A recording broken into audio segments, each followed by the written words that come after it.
एक जण दुःखी होता, निराश होता, सतत संकट, सतत अडचणी, सतत प्रश्न. एका साधूकडे गेला.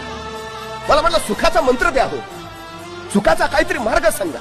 रोज कटकटी, रोज प्रश्न, रोज समस्या, रोज अडचणी, काही ना काही आहेच.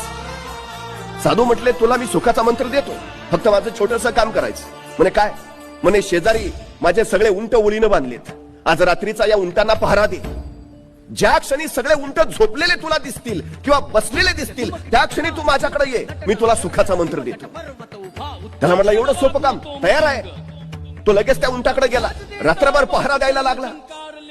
त्याला वाटलं की काही लोक 10ला झोपतात, काही 11ला, काही 12ला, पण 1 वाजेपर्यंत सगळे गाढ होतीलच ना. तास 2 तास थांबावं लागेल. पण 9 वाजले, 10 वाजले, 11 वाजले, 12 वाजले, उंट जागेच.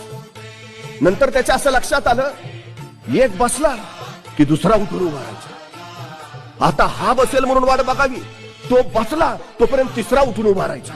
आता तिसरा थोड्या वेळात बसेल, तो बसला तोपर्यंत चौथा. अख्खी रात्र त्यातच गेली. सकाळी साधू त्याच्याकडे गेला, काय रे तू आला नाही सुखाचा मंत्र मागायला?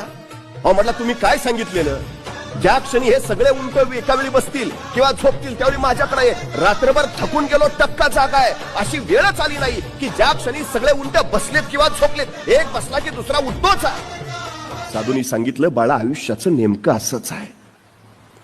एक संकट संपलं की दुसरं आपोआप उठून उभा राहत असतं.